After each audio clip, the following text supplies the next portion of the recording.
Hi dear friends, welcome to chalk board stories. അപ്പോൾ നമ്മുടെ ഇന്നത്തെ ടോപ്പിക് എന്ന് പറയുന്നത് LGS. ഇപ്പോൾ നമുക്കറിയാം 3 ഘട്ടങ്ങളായിട്ട് പരീക്ഷ കഴിഞ്ഞിട്ടുണ്ട്. ഇനി അടുത്ത ഘട്ടം പരീക്ഷയ്ക്ക് വേണ്ടിയിട്ടുള്ള കോൺസ്റ്റിറ്റ്യൂഷൻ പാർട്ടാണ് ഇന്ന് എടുത്തിരിക്കുന്നത്.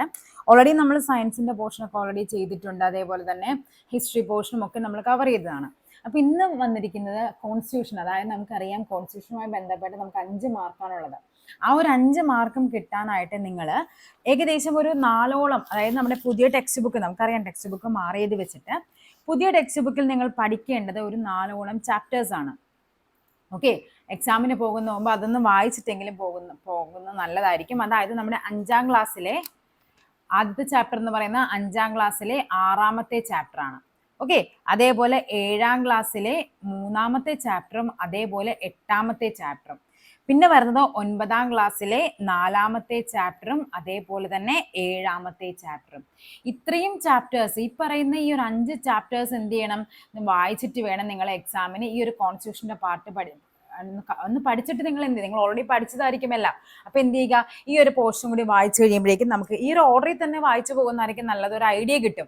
എല്ലാം കണക്റ്റഡ് ആയിട്ടാണ് പറയുന്നത്. അപ്പൊ ആദ്യം 5ാം ക്ലാസ്സിലെ ചാപ്റ്റർ വായിക്കുക, പിന്നെ 7ാം ക്ലാസ്സിലെ 3ഉം 8ഉം വായിക്കുക, പിന്നെ 9ാം ക്ലാസ്സിലെ 4ഉം 7ഉം വായിച്ചാൽ കോൺസ്റ്റിറ്റ്യൂഷൻ അത്യാവശ്യം മാർക്ക് സ്കോർ ചെയ്യാനുള്ള വകുപ്പ് ഉണ്ടാകും. പിന്നെ എന്ന് പറഞ്ഞാൽ പുതിയതായിട്ട് വന്ന ഭേദഗതികൾക്കൊക്കെ മാത്രമേ ഇതിൻ്റെ അകത്ത് പറയാത്തതായിട്ടുണ്ടാവുള്ളൂ. ബാക്കി എല്ലാ ഫാക്ട്സും അതിൽ ഇൻക്ലൂഡ് ചെയ്തിട്ടുണ്ട്. ഓക്കെ, അപ്പൊ നമുക്ക് ക്വസ്റ്റ്യനിലേക്ക് പോകാം. ഫസ്റ്റ് ക്വസ്റ്റ്യൻ നോക്കിക്കേ, ഇന്ത്യയുടെ പതാകയായി ത്രിവർണ്ണ പതാക അംഗീകരിച്ചത് ഏത് സമ്മേളനത്തിലാണെന്നാണ് ചോദിച്ചിരിക്കുന്നത്. അത് ഏതാണ്? ലാഹോർ സമ്മേളനം. ഇതാണ് നമ്മുടെ PSCയുടെ ഫൈനൽ ആൻസർ ആയിട്ട് തന്നിരിക്കുന്നത്, ലാഹോർ സമ്മേളനമാണ്. ഓക്കെ, അപ്പൊ ഇവിടെ നമുക്ക് പഠിക്കേണ്ടത്, നമുക്ക് മറ്റു കുറച്ച് കാര്യങ്ങൾ കൂടി പഠിക്കാനുണ്ട്.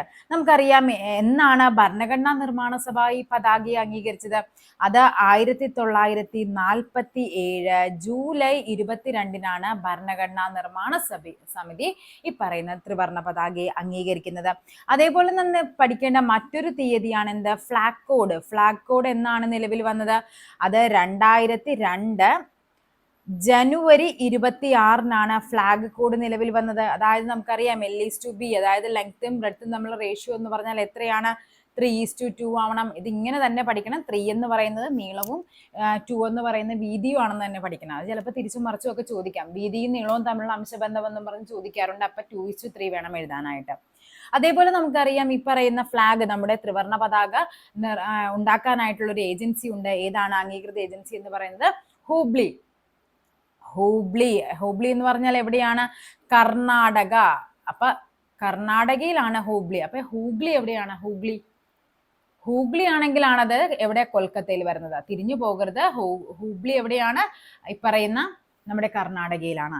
അതേപോലെ തന്നെ എന്താണ് അതിന്റെ KKGS, ഇതാണ് അതിന്റെ ആ ഒരു സംഘടനയുടെ പേര്. എന്താണ്? കർണാടക ഖാദി ഗ്രാമ യോജൻ സംയുക്ത സംഘം എന്നുള്ള, അതിനാണ് എന്ത് നമ്മുടെ ഈ പറയുന്ന ത്രിവർണ്ണ പതാക നിർമ്മിക്കാനായിട്ട് അധികാരമുള്ളത്. അതേപോലെ മറ്റൊരു ക്വസ്റ്റ്യൻ ആണ്, ഇന്ത്യയിൽ ആദ്യമായിട്ട് വിദേശത്ത് ഇന്ത്യൻ ഫ്ലാഗ് ഉയർത്തിയതാരെന്ന് ചോദിക്കാറുണ്ട്. ആരാണ് അത്? മാഡം കാമ, അല്ലെങ്കിൽ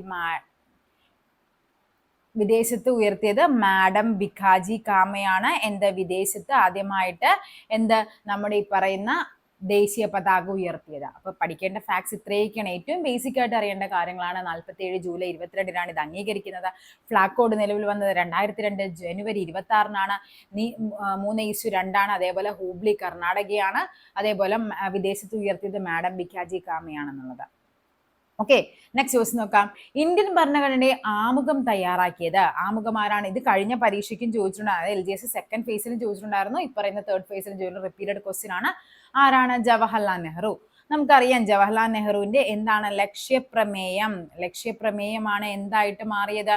ഈ പറയുന്ന ആമുഖമായിട്ട് മാറിയത്. അതേ കിടക്കുന്നു, കണ്ടോ? ഇത് നമ്മൾ ടെക്സ്റ്റ് ബുക്കിൽ പറയുന്നതാണ്. 7ാം ക്ലാസ്സിലെ ടെക്സ്റ്റ് ബുക്കിൽ പറയുന്ന ഫാക്ട്സ് ആണ്. 1946 ഡിസംബർ 13-ന് ഭരണഘടനാ നിർമ്മാണ സഭയിൽ ജവഹർലാൽ നെഹ്റു അവതരിപ്പിച്ച ലക്ഷ്യപ്രമേയം. കണ്ടോ? അതിന്റെ ആശയങ്ങളെ തന്നിട്ടുണ്ട്. ദേ കിടക്കുന്നതാണ് ആശയങ്ങൾ എന്ന് പറയുന്നത്. അപ്പൊ ഈ ജസ്റ്റ് ഈ ഡേറ്റും കൂടി പഠിച്ചു വെക്കുക. 1946 ഡിസംബർ 13-നാണ് ലക്ഷ്യപ്രമേയം അവതരിപ്പിക്കുന്നത്. ഓക്കെ, എന്താണ് ലക്ഷ്യപ്രമേയം എന്നാണ് പറയുന്നത്? ജസ്റ്റ് നിങ്ങൾ സ്ക്രീൻഷോട്ട് എടുത്തിട്ട് വായിച്ചു നോക്കുക. ഇത് നമുക്ക് ഡീറ്റെയിൽ ആയിട്ട് പഠിക്കേണ്ട, പക്ഷെ എങ്കിലും ജസ്റ്റ് ഒന്ന് അറിഞ്ഞിരിക്കുന്നത് നല്ലതായിരിക്കും. അപ്പൊ ആ ലക്ഷ്യപ്രമേയമാണ് എന്തായിട്ട് മാറുന്നത്? പിന്നീട് ഭരണഘടനയുടെ ആമുഖമായിട്ട് മാറുന്നത്. ഓക്കെ, നെക്സ്റ്റ് നോക്കാം. ഭരണഘടനാ നിർമ്മാണ സഭയുടെ സവിശേഷതകൾ എന്നും പറഞ്ഞ് തന്നിട്ടുണ്ട് കുറച്ച് കാര്യങ്ങൾ. എന്താണ് നമ്മൾ പഠിക്കുന്നതാണ്. നിർമ്മാണത്തിനുള്ള കാലയളവ് എത്രയാണ്? 2 വർഷം 11 മാസം 17 ദിവസമാണ് ഭരണഘടന എഴുതി തയ്യാറാക്കാനായിട്ട് എടുത്തത്. ആദ്യ സമ്മേളനം നടന്നത് 1946 ഡിസംബർ 9 ആദ്യ സമ്മേളനം നടന്നത്. ആദ്യ സമ്മേളനത്തിലെ അധ്യക്ഷൻ ആരായിരുന്നു? ഡോക്ടർ സച്ചിദാനന്ദ സിൻഹ. അദ്ദേഹം എന്തായിരുന്നു? താൽക്കാലിക അധ്യക്ഷനായിരുന്നു. അതിനുശേഷമാണ് സ്ഥിര അധ്യക്ഷൻ വരുന്നത്. ആരാണ്? ഡോക്ടർ രാജേന്ദ്ര പ്രസാദ് ആണ്. ഭരണഘടന അംഗീകരിച്ചത് അഥവാ ഒപ്പുവെച്ച് എന്നാണ് 1949 നവംബർ 26. ഈ നവംബർ 26 എന്ത്? ഭരണഘടനാ ദിനം, നിയമദിനം എന്നൊക്കെ അറിയപ്പെടുന്നത് 1949 നവംബർ 26. ഈ ഒരു ഡേറ്റ് ആണ് നമ്മുടെ ആമുഖത്തിൽ പറഞ്ഞിരിക്കുന്ന ഒരേ ഒരു ഡേറ്റ് എന്ന് പറയുന്നത് 49 നവംബർ 26. ഇനി ഇത് നിലവിൽ വന്നത് എന്നാണ്? 1950 ജനുവരി 26. അതായത് ഇന്ത്യ ഒരു റിപ്പബ്ലിക് ആയത്, അതായത് ഭരണത്തലവൻ വരുന്നത് എപ്പോഴാണ് നിലവിൽ വന്നതെന്ന് ചോദിച്ചു കഴിഞ്ഞാൽ 1950 ജനുവരി 26. ഇനിയാണ് പറയുന്നത് ഡ്രാഫ്റ്റിംഗ് കമ്മിറ്റി അല്ലെ. ഭരണഘടനാ നിർമ്മാണ സഭയ്ക്ക് എന്തുണ്ടായിരുന്നു? ഒരു ഡ്രാഫ്റ്റിംഗ് കമ്മിറ്റി ഉണ്ടായിരുന്നു. അതിന്റെ ചെയർമാൻ ആരാണ്? ഡോക്ടർ BR അംബേദ്കർ ആണ്. ഓക്കെ, ഉണ്ടോ? നോക്കിക്കേ, കണ്ട, ഇതാണ് നമ്മുടെ BR അംബേദ്കർ. എന്താണ്? ലോകത്തിലെ ഏറ്റവും മികച്ച ഒന്നാകണം നമ്മുടെ ഭരണഘടന എന്ന ആഗ്രഹം അത് എഴുതി തയ്യാറാക്കാൻ നിയോഗിക്കപ്പെട്ട ഭരണഘടനാ നിർമ്മാണ സമിതിക്കുണ്ടായിരുന്നു. നമ്മുടെ ഭരണഘടനയുടെ മുഖ്യ ശില്പിയാണ് ആര്? ഡോക്ടർ BR അംബേദ്കർ എന്ന് പറയുന്നത്. അംബേദ്കർ 60ഓളം രാജ്യങ്ങളിലെ ഭരണഘടനകൾ വിദേശ പഠനത്തിന് വിശദമായ പഠനത്തിന് വിധേയമാക്കുകയും മറ്റു രാജ്യങ്ങളിൽ രൂപപ്പെട്ട ഭരണഘടനയുടെ നല്ല വശങ്ങൾ നമ്മുടെ ഭരണഘടനയിലേക്ക് സ്വീകരിക്കുകയും ചെയ്യുന്നുണ്ട്. അതാണ് നമ്മൾ കുറെ കടം കൊണ്ടോ പഠിക്കും അല്ലെ. മൗലിക കടമകൾ കടം കൊണ്ടത്, മൗലിക അവകാശങ്ങൾ കടം കൊണ്ടത് US-ൽ നിന്നാണ്. മൗലിക കടമകൾ കടം കൊണ്ടത് എവിടെ നിന്നാണ്? നമ്മുടെ റഷ്യയിൽ നിന്നാണ്. അങ്ങനെ നമ്മൾ ഒത്തിരി ഫാക്ട്സ് നമ്മൾ പഠിക്കാറുണ്ട്. ഇനി തെരഞ്ഞെടുക്കപ്പെട്ടുള്ള രാഷ്ട്രത്തലവനുള്ള രാജ്യം ഏത് പേരിലാണ് അറിയപ്പെടുന്നത്? അതാണ് നമ്മൾ ഈ പറയുന്ന റിപ്പബ്ലിക് എന്ന് പറയുന്നത്. തെരഞ്ഞെടുക്കപ്പെട്ട രാഷ്ട്രത്തലവനുള്ള രാജ്യത്തെ അറിയപ്പെടുന്ന പേരാണ് റിപ്പബ്ലിക്. ക്ഷേമരാഷ്ട്ര സങ്കല്പങ്ങളെ കുറിച്ച് ഇന്ത്യൻ ഭരണഘടനയിൽ എവിടെയാണ് പ്രതിപാദിച്ചിരിക്കുന്നത്? എവിടെയാണ്? നമുക്കറിയാം, നിർദ്ദേശക തത്വങ്ങളിലാണ് ക്ഷേമരാഷ്ട്ര സങ്കല്പങ്ങൾ എന്ന ആശയം പ്രതിപാദിക്കുന്നത്. അതായത് എവിടെയാണ്? ഭാഗം 4ലാണ് ഈ പറയുന്ന നിർദ്ദേശക തത്വങ്ങൾ പറഞ്ഞിരിക്കുന്നത്. അതേപോലെ ആർട്ടിക്കിൾ എത്ര മുതലാണ്? 36 മുതൽ 51 വരെയാണ് നിർദ്ദേശക തത്വങ്ങളുമായി ബന്ധപ്പെട്ട ആർട്ടിക്കിൾ. ഈ നിർദ്ദേശക തത്വങ്ങൾ എന്ന ആശയം നമ്മുടെ ഇന്ത്യ കടം കൊണ്ടത് എവിടെ നിന്നാണ്? ഇന്ത്യ കടം കൊണ്ടത് ചോദിച്ചു കഴിഞ്ഞാൽ അത് അയർലൻഡിൽ നിന്നാണ്. നിർദ്ദേശക തത്വങ്ങൾ എന്ന ആശയം ഇന്ത്യ അയർലൻഡ് കടം കൊണ്ടത്. അതേപോലെ തന്നെ മറ്റൊരു ക്വസ്റ്റ്യൻ ആണ്, നിർദ്ദേശക തത്വങ്ങൾ എന്ന ആശയം ആദ്യമായി സ്വീകരിച്ച രാജ്യം ചോദിക്കാറുണ്ട്. അതേതാണ്? നമ്മുടെ സ്പെയിനാണ് നിർദ്ദേശക തത്വങ്ങൾ എന്ന ആശയം ആദ്യമായി സ്വീകരിച്ചത്. ഓക്കെ, ഇനി എന്താണ് ഈ പറയുന്ന ഭരണഘടനയുടെ ഈ നിർദ്ദേശക തത്വങ്ങളിൽ നമ്മൾ പറഞ്ഞു 36 മുതൽ 51 വരെയാണ്. അതിൽ ഇമ്പോർട്ടന്റ് ആയ ഒരു ഇതാണ് ആർട്ടിക്കിളാണ് 44. എന്താണ് 44 പറയുന്നത്? യൂണിഫോം സിവിൽ കോഡ് പറയുന്നതാണ് എന്തെന്ന് പറയുന്നത്? ആർട്ടിക്കിൾ ഏകീകൃത സിവിൽ കോഡ് അല്ലെ 44 പറയുന്നത് നമ്മൾ പഠിച്ചിട്ടുണ്ട്. അതായത് തുടക്കം മുതലേ തന്നെ ഏകീകൃത സിവിൽ കോഡ് നിലവിലുള്ള സംസ്ഥാനം ചോദിച്ചു കഴിഞ്ഞാൽ അത് ഗോവയാണ്. അതായത് ഗോവയിൽ എന്ന് പറയുന്നത് പോർച്ചുഗീസ് സിവിൽ കോഡാണ്. അതെന്താണ്? നമ്മൾ പോർച്ചുഗീസുകാർ ഇന്ത്യ വിട്ട് പോയി കഴിഞ്ഞപ്പോൾ തൊട്ട് അവിടെ എന്തുണ്ട്? ഈ പറയുന്ന ഗോവയിൽ യൂണിഫോം സിവിൽ കോഡ് ഉണ്ട്. അത് ശരിക്കും പോർച്ചുഗീസ് സിവിൽ കോഡാണ്. അതാണ് വ്യത്യാസം. അത് പറയാൻ കാര്യം നമ്മൾക്കിപ്പോൾ കറണ്ട് അഫെയർ ആയിട്ട് ചോദിക്കുന്നുണ്ട്. യൂണിഫോം സിവിൽ കോഡ് നിലവിൽ വന്ന ആദ്യ സംസ്ഥാനം ചോദിക്കാറുണ്ട്. അതേതാണ്? അത് ഉത്തരാഖണ്ഡാണ്. ഓക്കെ, നെക്സ്റ്റ് നോക്കാം. ഇനി അതേപോലെ തന്നെ നമ്മുടെ കേരളവുമായി ബന്ധപ്പെട്ടൊരു ഫാക്ട് ഉണ്ട്. അതായത് യൂണിഫോം സിവിൽ കോഡിനെതിരെ പ്രമേയം പാസാക്കിയ ആദ്യ സംസ്ഥാനം ചോദിച്ചു കഴിഞ്ഞാൽ അത് ഏതാണ്? അത് നമ്മുടെ കേരളമാണ്. ഓക്കെ അല്ലേ? നെക്സ്റ്റ് നോക്കാം. ഇന്ത്യൻ ഭരണഘടനയുടെ മൗലിക അവകാശങ്ങളുമായി ബന്ധപ്പെട്ട ശരിയായ പ്രസ്താവനകൾ ഏതാണ്? മൗലിക അവകാശങ്ങൾ ഭാഗം എവിടെയാണ്? 3ലാണ് ഉൾപ്പെടുത്തിയിരിക്കുന്നത്. നമുക്കറിയാം ഭാഗം 3 എവിടെ മുതൽ എവിടം വരെയാണ്? ഭാഗം 3 എവിടെ മുതൽ? 12 മുതൽ 35 വരെയാണ് മൗലിക അവകാശങ്ങൾ ഉൾപ്പെടുത്തിയിരിക്കുന്നത്. ഇനി ഈ മൗലിക അവകാശങ്ങൾ എന്ന ആശയം കടം കൊണ്ടത് എവിടെ നിന്നാണ്? നമ്മളിപ്പോൾ പറഞ്ഞു, മൗലിക അവകാശങ്ങൾ എന്ന ആശയം കടം കൊണ്ടത് USA അമേരിക്കയിൽ നിന്നാണ് കടം കൊണ്ടത്. അതേപോലെ മൗലിക അവകാശങ്ങളുടെ ശില്പി എന്നറിയപ്പെടുന്ന ആരാണ്? മൗലികാവകാശ ശില്പി ആരെന്ന് ചോദിച്ചു കഴിഞ്ഞാൽ അത് നമ്മുടെ സർദാർ വല്ലഭായ് പട്ടേൽ ആണ്. സർദാർ വല്ലഭായ് പട്ടേൽ. അതേപോലെ ചോദിക്കാറുണ്ട് മൗലികാവകാശങ്ങളുടെ സംരക്ഷകൻ എന്ന് ചോദിച്ചു കഴിഞ്ഞാൽ അത് ആരാണ്? അത് സുപ്രീം കോർട്ടാണ്. Supreme court. ഓക്കെ, അതേപോലെ തന്നെ നമുക്ക് പറയുന്ന ആർട്ടിക്കിൾ 32 എന്തായിരുന്നു? റിട്ടുകളെ പറ്റിയുള്ളത് അല്ലെ, ഭരണഘടനാപരമായ പ്രതിവിധിക്കുള്ള അവകാശം. അതായത് റിട്ടുകൾ പുറപ്പെടുവിക്കാൻ ആർക്കൊക്കെയാണ് അവകാശമുള്ളത്? ഹൈക്കോടതിക്കുമുണ്ട്, അതേപോലെ തന്നെ സുപ്രീം കോടതിക്കുമുണ്ട്. ഭരണഘടനയുടെ അനുച്ഛേദം 21A എന്തിനുള്ള അവകാശമാണ്? 21A എന്ന് പറയുന്നത് വിദ്യാഭ്യാസമാണ്. അതായത് 6 മുതൽ 14 വയസ്സ് വരെയുള്ള കുട്ടികൾക്ക് സൗജന്യ വിദ്യാഭ്യാസം ഉറപ്പാക്കുന്നതാണ് എന്ത്? ആർട്ടിക്കിൾ 21A എന്ന് പറയുന്നത്.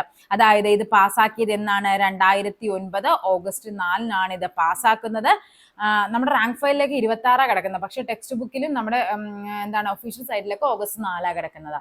പിന്നെ എന്താ പറയുന്നത്? 86 ഭേദഗതി 2002 86 ഭേദഗതി പ്രകാരമാണിത് വരുന്നത്. ഓക്കെ, അതേപോലെ തന്നെ പിന്നെ എന്താണ്? 2010 ഏപ്രിൽ 1 ഇത് നിലവിൽ വരുന്നത്. 2010 ഏപ്രിൽ 1 ഇത് നിലവിൽ വരുന്നത്. ഉണ്ടോ? ഇതാണ് നമ്മുടെ ഫാക്ട് എന്ന് പറയുന്നത്. വിദ്യാഭ്യാസം മൗലിക അവകാശമാക്കപ്പെട്ടത് 2002 86 ഭരണഘടന. ഇത് നമ്മുടെ പുതിയ ടെക്സ്റ്റ് ബുക്ക് മാത്രമായിട്ട് എടുത്തിട്ടുള്ള 2002 86 ഭരണഘടനാ ഭേദഗതി, ഇതൊക്കെ ടെക്സ്റ്റ് ബുക്കിൽ പറയുന്നതാണ്, പ്രകാരമാണ്. ഈ വ്യവസ്ഥകൾ ഭരണഘടനയിൽ 21A വകുപ്പായി ചേർത്തിട്ടുണ്ട്. ഈ ഭേദഗതി അനുസരിച്ച് 2009 ഓഗസ്റ്റ് 4 നിലവിൽ വന്ന നിയമമാണിത് വിദ്യാഭ്യാസ അവകാശ നിയമം 2009. 6 മുതൽ 14 വയസ്സ് വരെയുള്ള കുട്ടികൾക്ക് എന്താണ്? നിർബന്ധിതവും സൗജന്യവുമായ വിദ്യാഭ്യാസം ഉറപ്പുവരുത്തണം. നെക്സ്റ്റ് ആണ് ചെറു ഭരണഘടന അഥവാ മിനി കോൺസ്റ്റിറ്റ്യൂഷൻ. നമ്മൾ പറഞ്ഞിട്ടുണ്ട് 1976 42 ഭേദഗതി പ്രകാരം എന്ത് ചെയ്യുന്നുണ്ട്? മതേതരത്വം, സോഷ്യലിസം, അഖണ്ഡത എന്നീ വാക്കുകൾ ഭരണഘടനയുടെ ആമുഖത്തിൽ കൂട്ടിച്ചേർത്തിട്ടുണ്ട്. ഭരണഘടനയുടെ ആമുഖം ഒരൊറ്റ തവണയെ ഭേദഗതി ചെയ്തിട്ടുള്ളൂ. അതുകൊണ്ട് തന്നെ ഇതിന് എന്തറിയപ്പെടുന്നു? മിനി കോൺസ്റ്റിറ്റ്യൂഷൻ അഥവാ ചെറു ഭരണഘടന എന്നറിയപ്പെടുന്നു.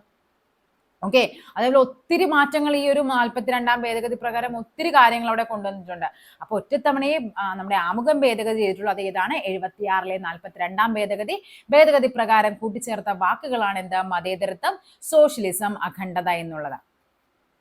ഇനിയാണ് നമ്മുടെ അടിത്തറ ഇളക്കൽ എന്ന് പറഞ്ഞ നോക്കി. 1973 എന്താണ്? കാസർഗോഡ് ഇടനീർ മഠത്തിന്റെ അധിപതിയായിരുന്ന കേശവാനന്ദ ഭാരതി കേരള സർക്കാരിനെതിരെ നൽകിയ കേസിലായിരുന്നു ഭരണഘടനയുടെ അടിസ്ഥാന ഘടനയിൽ യാതൊരു മാറ്റവും വരുത്താൻ പാടില്ല എന്ന് സുപ്രീം കോടതി വിധിച്ചത്.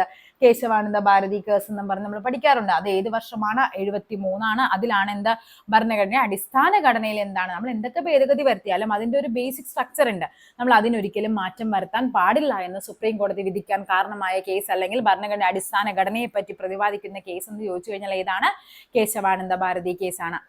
Okay, Balwant Rai Mehta committee, Ashok Mehta committee എന്നിവയിൽ നിന്നുള്ള എന്തെല്ലാം നിർദ്ദേശങ്ങളാണ് ഈ പറയുന്ന ഇന്ത്യയുടെ 73 74 ഭരണഘടനാ ഭേദഗതിയിൽ ഉൾപ്പെടുത്തിയിരിക്കുന്നത്?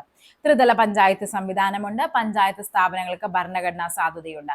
ഗ്രാമപഞ്ചായത്തിൽ പരോക്ഷ തിരഞ്ഞെടുപ്പല്ല. എന്താണ്? വാർഷിക തിരഞ്ഞെടുപ്പല്ല, 5 വർഷം കൂടുമ്പോഴാണ്. അപ്പൊ ഇവിടെ ഏതാണ് ശരിയെന്ന് പറയുന്ന? ഓപ്ഷൻ ബി ആണ്. കണ്ടോ, നമ്മുടെ പുതിയ ടെക്സ്റ്റ് ബുക്കിൽ 7ാം ക്ലാസ്സിലെ ടെക്സ്റ്റ് ബുക്കിൽ നല്ല വൃത്തിക്ക് ഈ 2 ഫാക്റ്റും, അതായത് നമ്മുടെ ബൽവന്ത് റായ് മേത്ത കമ്മിറ്റിയും ഈ പറയുന്ന അശോക് മേത്ത കമ്മിറ്റിയെ പറ്റി ഡീറ്റെയിൽ ആയിട്ട് പറഞ്ഞിട്ടുണ്ട്. അതൊന്ന് പഠിച്ചിട്ട് വേണം പോകാനായിട്ട്. എന്തൊക്കെയാണ് വ്യത്യാസം എന്ന് നോക്കാം. 1957 എന്ത് വരുന്നത്? ബൽവന്ത് റായ് മേത്ത കമ്മിറ്റി വരുന്നത്. അശോക് മേത്ത കമ്മിറ്റി ആണെങ്കിലോ 78. ത്രിതല പഞ്ചായത്ത് സംവിധാനം, ഗ്രാമപഞ്ചായത്ത്, പഞ്ചായത്ത് സമിതി, ജില്ലാ പരിഷത്ത് എന്നിവ, ഇതൊക്കെയായിരുന്നു ആ ശുപാർശകൾ എന്ന് പറയുന്നത്. ദ്വിതല പഞ്ചായത്ത് സംവിധാനം, മണ്ഡൽ പഞ്ചായത്ത്, അതേപോലെ ജില്ലാ പഞ്ചായത്ത്. അതായത് ബൽവന്ത് റായ് മേത്തയാണ് ത്രിതല പഞ്ചായത്ത് എന്ന കൺസെപ്റ്റ് കൊണ്ടുവന്നത്. എങ്ങനെ? ഗ്രാമപഞ്ചായത്ത്, പഞ്ചായത്ത് സമിതി, ജില്ലാ പരിഷത്ത്. അതിനുശേഷം അശോക് മേത്ത കമ്മിറ്റി വന്നപ്പോൾ എന്ത് പറഞ്ഞു? ത്രിതലം വേണ്ട, നമുക്ക് എന്താണ്? ദ്വിതല പഞ്ചായത്ത് മതി എന്നും പറഞ്ഞ് മണ്ഡൽ പഞ്ചായത്തും ജില്ലാ പരിഷത്തും കൊണ്ടുവന്നു. ഓക്കെ, ഇതിനൊക്കെ പിന്നീട് മാറ്റങ്ങൾ വന്നിട്ടുണ്ട്. നമുക്കറിയാം ഇപ്പൊ നമ്മൾ ത്രിതല പഞ്ചായത്താണ്. ആസൂത്രണ വികസന പ്രവർത്തനങ്ങൾക്കും അധികാര പഞ്ചായത്ത് സമിതികൾക്കാണെന്നും മേൽനോട്ടവും സംഘാടനവും ജില്ലാ പരിഷത്തിനാണെന്നും അവരോട് പറയുന്നുണ്ട്. ജില്ലാ പരിഷത്തിനായിരിക്കും ജില്ലാതല ആസൂത്രണ ചുമതല, മണ്ഡൽ പഞ്ചായത്തുകൾക്ക് ഗ്രാമങ്ങളുടെ ചുമതല. ഈ ഒരു ബോക്സിൽ നിന്ന് നമുക്ക് എന്ത് ചോദിക്കാൻ ചാൻസ് ഉണ്ട്? സ്റ്റേറ്റ്മെന്റ് ടൈപ്പായിട്ട് ക്വസ്റ്റ്യൻസ് വരാൻ ചാൻസ് ഉണ്ട്. ഗ്രാമപഞ്ചായത്തുകളിൽ എന്താണ്? പ്രത്യക്ഷ തിരഞ്ഞെടുപ്പാണ്. അതേപോലെ തന്നെ എന്താണ്? പഞ്ചായത്ത് സ്ഥാപനങ്ങൾക്ക് ഭരണഘടനാ സാധുത നൽകണമെന്ന് പറഞ്ഞു. ജില്ലാ പരിഷത്ത്, പഞ്ചായത്ത് സമിതി എന്നിവിടങ്ങളിലേക്ക് പരോക്ഷ തിരഞ്ഞെടുപ്പാണ്. പട്ടികജാതി പട്ടികവർഗ സംവരണത്തെ പറ്റിയൊക്കെ അശോക് മേത്ത കമ്മിറ്റിയിലാണ്. ഇതിന്റെ വർഷം ഉൾപ്പെടെ പഠിക്കുക. അതേപോലെ തന്നെ നെക്സ്റ്റ് പറയുന്നതാണ് എന്ത്, ഈ പറയുന്ന ഈ ബോക്സ്. അതായത് 73-ാം ഭരണഘടനാ ഭേദഗതി എന്ന് പറയുന്നത് നമുക്കറിയാം പഞ്ചായത്ത് രാജ് സംവിധാനത്തെ പറ്റിയാണ്. 74-ാം ഭരണഘടനാ ഭേദഗതിയോ അത് നഗരപാലിക സംവിധാനത്തെ പറ്റിയാണ്. ഗ്രാമസഭകളുടെ രൂപീകരണം. അപ്പൊ ഇപ്പുറത്തേക്ക് എന്ത് വരും, നഗരത്തിലാവുമ്പോൾ അത് വാർഡ് സഭകളുടെ രൂപീകരണം. രണ്ടിന്റെയും കാലാവധി എത്രയാണ്, 5 വർഷമാണ്. പട്ടികജാതി പട്ടികവർഗ സംവരണത്തെ പറ്റി പറയുന്നുണ്ട്, വനിതാ സംവരണത്തെ പറ്റി പറയുന്നുണ്ട്. തിരഞ്ഞെടുപ്പിന്റെ ചുമതല ആർക്കാണ്, സംസ്ഥാന തിരഞ്ഞെടുപ്പ് കമ്മീഷനാണ്. നമുക്കറിയാം ദേശീയ തിരഞ്ഞെടുപ്പ് കമ്മീഷനല്ല, നമുക്ക് സംസ്ഥാന തിരഞ്ഞെടുപ്പ് കമ്മീഷനുകളാണ് എന്ത്, നമ്മുടെ ഈ പറയുന്ന തദ്ദേശ സ്വയംഭരണ സ്ഥാപനങ്ങളിലേക്ക് അതേപോലെ തന്നെ ഈ പഞ്ചായത്ത്, ഈ മുനിസിപ്പാലിറ്റി, കോർപ്പറേഷനിലേക്കുള്ള തിരഞ്ഞെടുപ്പുകൾ നടത്തുന്നത് നമ്മുടെ സംസ്ഥാനമാണ്. 5 വർഷത്തിലൊരിക്കലാണ് എന്ത്, ധനകാര്യ കമ്മീഷൻ. അതേപോലെ തന്നെ 5 വർഷത്തിലൊരിക്കൽ ധനകാര്യ കമ്മീഷൻ. രണ്ടിലും സെയിം തന്നെയാണ്. ത്രിതല പഞ്ചായത്ത് സംവിധാനം, ഗ്രാമപഞ്ചായത്ത്, ബ്ലോക്ക് പഞ്ചായത്ത്, ജില്ലാ പഞ്ചായത്ത്. അങ്ങനെയാണ് 73-ാം ഭരണഘടനാ ഭേദഗതി പറയുന്നത്. 2 തരം നഗര തദ്ദേശ സ്ഥാപനങ്ങൾ ഏതൊക്കെയാണ്, മുനിസിപ്പൽ കൗൺസിൽ, എന്താണ് നഗർ പഞ്ചായത്തും അതേപോലെ മുനിസിപ്പൽ കൗൺസിലും. അതായത് നമ്മുടെ കേരളത്തിൽ എന്താണ് പറയുന്നത്, മുനിസിപ്പാലിറ്റിയും കോർപ്പറേഷനും അല്ലേ. ഓക്കെ, ഇതാണ് നമ്മുടെ 73-ഉം 74-നും ഡിഫറൻസ് ആയിട്ട് നമ്മുടെ ടെക്സ്റ്റ് ബുക്കിൽ പറയുന്നത്. മൗലിക കടമകൾ ഇന്ത്യൻ ഭരണഘടന എവിടെ നിന്നാണ് കടം കൊണ്ടത്, അത് സോവിയറ്റ് യൂണിയനിൽ നിന്നാണ് മൗലിക കടമകൾ കടം കൊണ്ടത്. മൗലിക അവകാശങ്ങളാണെങ്കിലോ, മൗലിക അവകാശങ്ങൾ കടം കൊണ്ടത് US നിന്നാണ്. ഓക്കെ, അതേപോലെ നമ്മൾ നേരത്തെ പറഞ്ഞിരുന്നു ബ്രിട്ടനിൽ നിന്ന് എന്തൊക്കെയാണ്, ഏകപൗരത്വം ബ്രിട്ടന്റെയാണ്, ഏകപൗരത്വം. അതേപോലെ റിട്ട് എന്ന ആശയം എവിടെ നിന്നാണ്, റിട്ട് ബ്രിട്ടനാണ്. അതേപോലെ ദ്വിമണ്ഡലം എന്ന ആശയം എവിടെ നിന്നാണ്, ബ്രിട്ടനിൽ നിന്നാണ്. ഇനി ഫ്രാൻസിൽ നിന്ന് എന്തൊക്കെയാണ് നമുക്ക് ഏറ്റവും ഇമ്പോർട്ടൻ്റ് ആയിട്ട് അറിയാവുന്നത്, സമത്വം, സ്വാതന്ത്ര്യം, സമത്വം, സാഹോദര്യം, അതേപോലെ തന്നെ എന്താണ് റിപ്പബ്ലിക് എന്നീ ആശയങ്ങളൊക്കെ നമ്മൾ ഫ്രാൻസിൽ നിന്നാണ് കടം കൊണ്ടത്. ഓക്കെ, രാജ്യസഭ വൈസ് ചെയർമാൻ ആകേണ്ട പ്രായം എത്രയാണ്, 30 വയസ്സാണ്. നോക്കാം നമുക്ക്. പാർലമെന്റിന്റെ ഉപരിസഭയാണ് എന്തെന്ന് പറയുന്നത്, രാജ്യസഭ എന്ന് പറയുന്നത്. ജനസംഖ്യ അനുപാതികമായി സംസ്ഥാനങ്ങൾക്ക് പ്രാതിനിധ്യം നൽകിയിരിക്കുന്ന സഭയാണിത്. സംസ്ഥാന നിയമനിർമ്മാണ സഭകളിൽ തിരഞ്ഞെടുക്കപ്പെട്ട MLA-മാരാണ് രാജ്യസഭാംഗങ്ങളെ തിരഞ്ഞെടുക്കുന്നത്. 30 വയസ്സ് പൂർത്തിയാകുന്ന ഇന്ത്യൻ പൗരന്മാർക്ക് എന്ത് ചെയ്യാം, രാജ്യസഭയിലേക്ക് മത്സരിക്കാനായിട്ട് യോഗ്യതയുണ്ട്. രാജ്യസഭ എന്ന് പറയുന്നത് എന്താണ്, ഒരു സ്ഥിരം സഭയാണ്, ഇമ്പോർട്ടന്റ് ആണ്. അതിലെ സഭാംഗങ്ങളുടെ കാലാവധിയാണ് നമ്മൾ എത്ര പറയുന്നത്, 6 വർഷം എന്ന് പറയുന്നത്. രാജ്യസഭയിലെ 1/3 അംഗങ്ങൾ ഓരോ 2 വർഷം കൂടുമ്പോഴും വിരമിക്കുകയും ആ ഒഴിവുകളിലേക്ക് തിരഞ്ഞെടുപ്പ് നടക്കുകയും ചെയ്യുന്നു. ഉപരാഷ്ട്രപതിയാണ് ആര്, രാജ്യസഭയുടെ അധ്യക്ഷൻ എന്ന് പറയുന്നത് എല്ലായ്പ്പോഴും ഉപരാഷ്ട്രപതിയാണ്. ഇത് റിപ്പീറ്റഡ് PYQ ആണ്, ചോദിക്കാറുണ്ട്. രാജ്യസഭയുടെ അധ്യക്ഷൻ ആരാണ്, ഉപരാഷ്ട്രപതി. രാജ്യസഭയുടെ പരമാവധി അംഗബലം 250 പേരാണ്. ഇതിൽ 238 പേരെ തിരഞ്ഞെടുക്കുകയും 12 പേര് രാഷ്ട്രപതി നാമനിർദ്ദേശം ചെയ്യുകയും ചെയ്യുന്നു. ഇതിനെന്തോ മാറ്റം വന്നിട്ടുണ്ട്, ഒന്ന് നോക്കണേ. അതേപോലെ ഉപരാഷ്ട്രപതിയെ നീക്കം ചെയ്യാനുള്ള നടപടിക്രമങ്ങൾ ആരംഭിക്കുന്നത് രാജ്യസഭയിൽ നിന്നാണ്. കൂടാതെ പുതിയ അഖിലേന്ത്യാ സർവീസ് സൃഷ്ടിക്കുന്നതിനും പാർലമെന്റ് ചുമതലപ്പെടുത്താനുള്ള അധികാരം രാജ്യസഭയിൽ നിക്ഷിപ്തമാണ്. നെക്സ്റ്റ് ആണ് ലോകസഭ എന്ന് പറയുന്നത്. എന്താണ്, അധോമണ്ഡലം എന്നറിയപ്പെടുന്ന ഏതാണ്, ലോകസഭയാണ്. ഭൂരിപക്ഷ സമ്പ്രദായ പ്രകാരം ജനങ്ങൾ നേരിട്ടാണ് ലോകസഭാംഗങ്ങളെ തിരഞ്ഞെടുക്കുന്നത്. എത്രയാണ് വയസ്സ്, 25 വയസ്സ് പൂർത്തിയായ ഇന്ത്യൻ പൗരന്മാർക്കാണ് ലോകസഭയിലേക്ക് മത്സരിക്കാൻ യോഗ്യതയുള്ളത്. ലോകസഭയുടെ കാലാവധി എന്ന് പറയുന്നത് എത്രയാണ്, 5 വർഷമാണ് ലോകസഭയുടെ കാലാവധി. അംഗബലം എന്ന് പറയുന്നത് 550 ആണ്. നിലവിൽ എത്രയാണ്, 543. 2023 തിരഞ്ഞെടുപ്പിൽ 543 അംഗങ്ങളാണുള്ളത്. ലോകസഭയിലെ ഭൂരിപക്ഷത്തിന്റെ അടിസ്ഥാനത്തിലാണ് സർക്കാരുകളുടെ രൂപീകരണവും നിലനിൽപ്പും സാധ്യമാകുന്നത്. ഒരു പാർട്ടിക്കോ സഖ്യത്തിനോ സർക്കാർ രൂപീകരിക്കാൻ കഴിയാത്ത സാഹചര്യത്തിലോ ഭരിക്കുന്ന പാർട്ടിക്കോ സഖ്യത്തിനോ ഭൂരിപക്ഷം നഷ്ടപ്പെടുന്ന സാഹചര്യത്തിലോ രാജ്യം എന്ത് ചെയ്യുന്നുണ്ട്, പൊതു തിരഞ്ഞെടുപ്പിലേക്ക് പോകുന്നതാണ്. ലോകസഭയുടെ അധ്യക്ഷൻ എന്ന് പറയുന്ന ആരാണ്, സ്പീക്കറാണ്. നമ്മൾ പറഞ്ഞു രാജ്യസഭയുടെ അധ്യക്ഷൻ ആരാണ്, ഉപരാഷ്ട്രപതിയാണ്. ധനപരമായ വിഷയങ്ങളിൽ ലോകസഭയ്ക്ക് രാജ്യസഭയേക്കാൾ കൂടുതൽ അധികാരമുണ്ട്. ധനബില്ലും അവിശ്വാസ പ്രമേയ ബില്ലും അവതരിപ്പിക്കുന്ന എവിടെയാണ്, ലോകസഭയിലാണ്. നെക്സ്റ്റ് ആണ് ഭരണഘടനാ ഡ്രാഫ്റ്റിംഗ് കമ്മിറ്റിയിൽ അംഗമല്ലാത്ത ആളെന്നാണ് ചോദിച്ചിരിക്കുന്നത്. ആരാണ് ഭരണഘടനാ ഡ്രാഫ്റ്റിംഗ് കമ്മിറ്റിയിൽ അംഗമല്ലാത്തത്, അത് നമ്മുടെ ഡോക്ടർ രാജേന്ദ്ര പ്രസാദ് ആണ്. അപ്പൊ നമുക്കറിയാം ആരൊക്കെയുണ്ട്, അംബേദ്കർ ഉണ്ട്, അതേപോലെ KM മുൻഷി ഉണ്ട്, പിന്നെയുള്ളത് അല്ലാടി കൃഷ്ണസ്വാമി അയ്യർ. അപ്പൊ 3 പേരായില്ലേ. പിന്നെ ആരൊക്കെയാണ്, മുഹമ്മദ് സാദുള്ളയുണ്ട്. പിന്നെ ആരാണ്, N ഗോപാലസ്വാമി അയ്യങ്കാർ. അതേപോലെ നെക്സ്റ്റ് ആണ് ആര്, DP ഗെയ്ത്താൻ ഉണ്ട്. അതേപോലെ തന്നെ ആരാണ്, BL മിത്തർ ഉണ്ട്, BL മിത്തൽ. ഓക്കെ, ഇത്രയും പേരാണ്, 7 പേരായിരുന്നു ഭരണഘടന ഡ്രാഫ്റ്റിംഗ് കമ്മിറ്റിയിൽ അംഗമായിട്ടുണ്ടായിരുന്നത്. എങ്കിൽ ഈ DP ഗെയ്ത്താന്റെ മരണം സംഭവിക്കുന്നുണ്ട് അദ്ദേഹത്തിന്. ആ സമയത്ത് ആരാണ്, അതിനുശേഷം ആര് വരുന്നു അദ്ദേഹത്തിന്റെ മരണത്തിന്? TT കൃഷ്ണമാചാരി. അദ്ദേഹം മരിച്ചു കഴിയുമ്പോഴേക്കും TT കൃഷ്ണമാചാരി ആ ഒരു പോസ്റ്റിലേക്ക് വരുന്നുണ്ട്. BL മിത്തൽ എന്ത് ചെയ്യുന്നുണ്ട്, രാജിവെക്കുന്നുണ്ട്. ആ പോസ്റ്റിലേക്ക് വരുന്ന ആരാണ്, N മാധവറാവു. അപ്പൊ ഇത്രയും 9 പേരുടെ പേര് നമ്മൾ പഠിച്ചിരിക്കണം. മതസ്വാതന്ത്ര്യത്തിനുള്ള വ്യക്തിയുടെ അവകാശം സംരക്ഷിക്കുന്ന ഭരണഘടന അനുച്ഛേദം ചോദിച്ചു കഴിഞ്ഞാൽ അത് ഏതാണ്? അത് ആർട്ടിക്കിൾ 25 നമുക്കറിയാം മതസ്വാതന്ത്ര്യം എന്ന് പറയുന്നത് ആർട്ടിക്കിൾ 25 മുതൽ 28 വരെ എന്താണ്, മൗലിക അവകാശങ്ങളിലെ മതസ്വാതന്ത്ര്യത്തെ പറ്റിയാണ് പഠിക്കുന്നത്. 21 എന്ന് പറഞ്ഞാൽ എന്താണ്, ജീവിക്കാനുള്ള അവകാശമാണ്. ആർട്ടിക്കിൾ 14 എന്താണ്, നിയമത്തിന് മുന്നിൽ തുല്യാവകാശമാണ്. ഇനി നമ്മൾ പറയാറുണ്ട് എന്താണ്, നമ്മുടെ ഈ സുവർണ ത്രികോണം എന്ന് പറയുന്നത് ഏതൊക്കെയാണ്? ആർട്ടിക്കിൾ 14, 19, 21 ഈ 3 ആർട്ടിക്കിൾസിനെയാണ് സുവർണ ത്രികോണം എന്ന് പറയുന്നത്.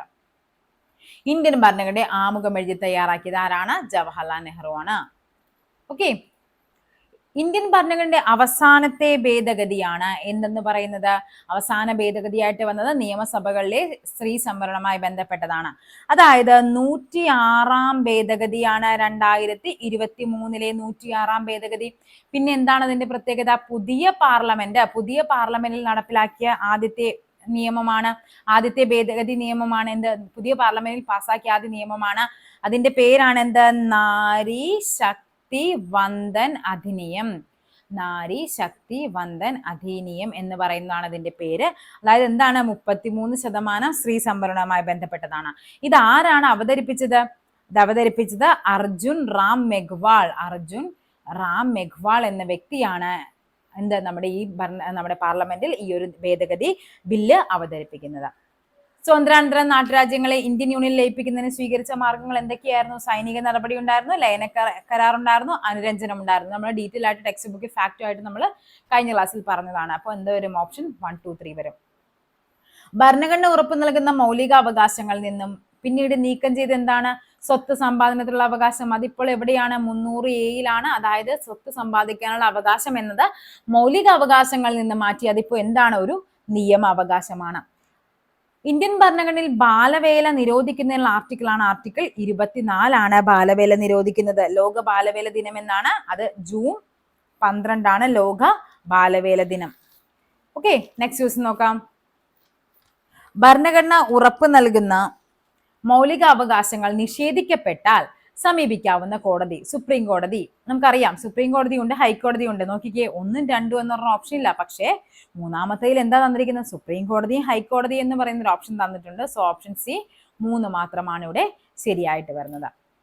നോക്കാം, തിരഞ്ഞെടുപ്പ് കമ്മീഷന്റെ ചുമതലകളെ പറ്റിയാണ് പറയുന്നത്. ഇത് ജസ്റ്റ് നിങ്ങളൊന്ന് അറിഞ്ഞിരിക്കുക. കാര്യം ഇത് എപ്പോഴും സ്റ്റേറ്റ്മെന്റ് ആയിട്ട് ചോദിക്കുന്ന കുറച്ച് ക്വസ്റ്റ്യൻസ് ആണ്. എന്താണ്? വോട്ടർ പട്ടിക തയ്യാറാക്കൽ, തിരിച്ചറിയൽ കാർഡ് ലഭ്യമാക്കൽ, രാഷ്ട്രപതി, ഉപരാഷ്ട്രപതി, ലോക്സഭ, രാജ്യസഭ, സംസ്ഥാന നിയമസഭാംഗങ്ങൾ എന്നിവയുടെ തിരഞ്ഞെടുപ്പ്, മേൽനോട്ടം, നടത്തിപ്പ്, നിയന്ത്രണം ഇതെല്ലാം എന്താണ്? ദേശീയ തിരഞ്ഞെടുപ്പ് കമ്മീഷന്റേതാണ്. പെരുമാറ്റച്ചട്ടങ്ങളും പ്രഖ്യാപനങ്ങളും നടപ്പിലാക്കൽ, രാഷ്ട്രീയ പാർട്ടികൾക്ക് അംഗീകാരവും ചിഹ്നം അനുവദിക്കൽ, എന്താണ്? വിജ്ഞാപനം പുറപ്പെടുവിക്കൽ, നാമനിർദ്ദേശ പത്രിക സ്വീകരിക്കൽ, സൂക്ഷ്മ പരിശോധന, നാമനിർദ്ദേശ പത്രിക അംഗീകരിക്കൽ, സ്ഥാനാർത്ഥി പട്ടിക പ്രസിദ്ധീകരിക്കൽ ഇതെല്ലാം തെരഞ്ഞെടുപ്പ് കമ്മീഷന്റെയാണ്.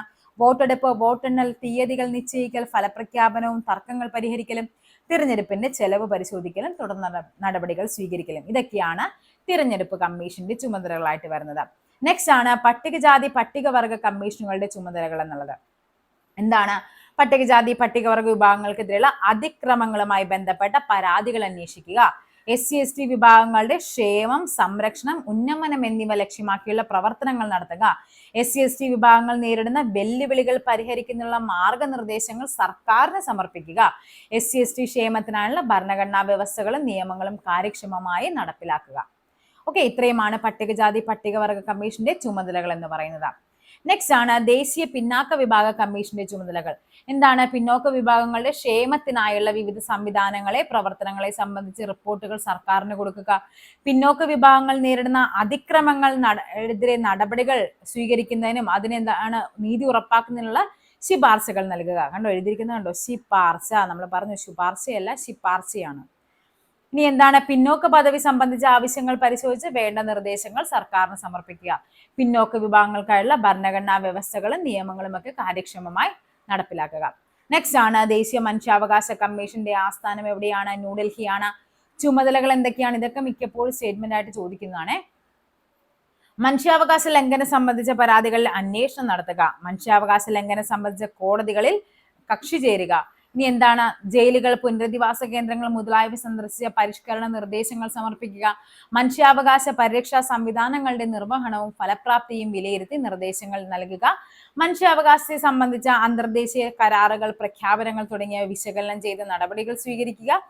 നിയമപാലകർ ഉൾപ്പെടെയുള്ള പൊതുസേവകരുടെ ഭാഗത്ത് നിന്ന് ഉണ്ടാകുന്ന മനുഷ്യാവകാശ ലംഘനങ്ങളും ഇവ തടയുന്നതിൽ വരുത്തുന്ന വീഴ്ചകളും പരിശോധിച്ച് നടപടികൾ സ്വീകരിക്കുക. നെക്സ്റ്റ് ആണ് UPSC. നമ്മൾ PSCയുടെ ക്വസ്റ്റ്യൻസ് കഴിഞ്ഞ പരീക്ഷയ്ക്ക് ഉണ്ടായിരുന്നു, അതുകൊണ്ട് തന്നെ UPSC ഒന്ന് പഠിച്ചു വെക്കുക. എന്താണ്? ഭാരത സർക്കാർ നിയമനങ്ങൾക്കായി സ്ഥാപിക്കപ്പെട്ട ഭരണഘടനാ സ്ഥാപനമാണ് എന്താ? UPSC. എന്താണ്? Union public service commission. Indian ഭരണഘടനയുടെ അനുച്ഛേദം 320 പ്രകാരമാണ് എന്താ ഈ കമ്മീഷൻ നിലവിൽ വന്നത്. എന്താണ്? ചെയർപേഴ്സണും 10 അംഗങ്ങളുമാണ് കമ്മീഷനുള്ളത്. രാഷ്ട്രപതിയാണ് ഇവരെ നിയമിക്കുന്നത്. 6 വർഷമോ 65 വർഷമോ ആണ് കാലാവധി. എന്താണ്? അഖിലേന്ത്യാ സർവീസിലേക്കും കേന്ദ്ര സർവീസിലേക്കുമുള്ള നിയമനങ്ങൾ നടത്തുന്ന UPSC ആണ്. കേന്ദ്ര സർക്കാരിന്റെ സേവനങ്ങളിലേക്ക് നിയമനത്തിനായി പരീക്ഷകളിലൂടെയും അഭിമുഖങ്ങളിലൂടെയും തിരഞ്ഞെടുപ്പ് നടത്തുന്നത് എന്നതാണ് കമ്മീഷന്റെ മുഖ്യ ചുമതല എന്ന് പറയുന്നത്. സംസ്ഥാനങ്ങളിൽ സർക്കാർ സേവനങ്ങൾക്കായി നിയമനങ്ങൾ നടത്തുന്ന ആരാണ്? നമ്മുടെ കേരള PSC ആണ് അല്ലെ, പബ്ലിക് സർവീസ് കമ്മീഷൻ ആണ്. നെക്സ്റ്റ് ആണ് ദേശീയ ബാലാവകാശ കമ്മീഷൻ, സംരക്ഷണ കമ്മീഷൻ. കുട്ടികളുടെ അവകാശങ്ങൾ സംരക്ഷിക്കുക എന്ന ലക്ഷ്യത്തോടു കൂടി സ്ഥാപിക്കപ്പെട്ട കമ്മീഷനാണ് ദേശീയ ബാലാവകാശ കമ്മീഷൻ അല്ലെ. എന്താണ്? വനിതാ ശിശു വികസന മന്ത്രാലയത്തിന്റെ കീഴിലാണ് കമ്മീഷൻ പ്രവർത്തിക്കുന്നത്. 2007 മാർച്ച് 5 കമ്മീഷൻ നിലവിൽ വന്നത്. ഇമ്പോർട്ടന്റ് ആണ്, പഠിച്ചു വെക്കാം. ഒരു ചെയർപേഴ്സണും 6 അംഗങ്ങളുമാണ് ഇതിലുള്ളത്. ഓക്കെ. നെക്സ്റ്റ് ആണ് ദേശീയ സമ്മതിദായക ദിനം. എന്നാണ്? നാഷണൽ വോട്ടേഴ്സ് ഡേ ജനുവരി 25 2011 മുതലാണ് ഈ ഒരു ഡേറ്റ് ആചരിക്കാനായിട്ട് തുടങ്ങിയത്. 1950 ജനുവരി 25 എന്ത് നിലവിൽ വന്നത്? തെരഞ്ഞെടുപ്പ് കമ്മീഷൻ നിലവിൽ വന്നത്. അപ്പൊ ആ ജനുവരി 25 എന്ത്? നമ്മുടെ നാഷണൽ വോട്ടേഴ്സ് ഡേ എന്ന് പറയുന്നത്.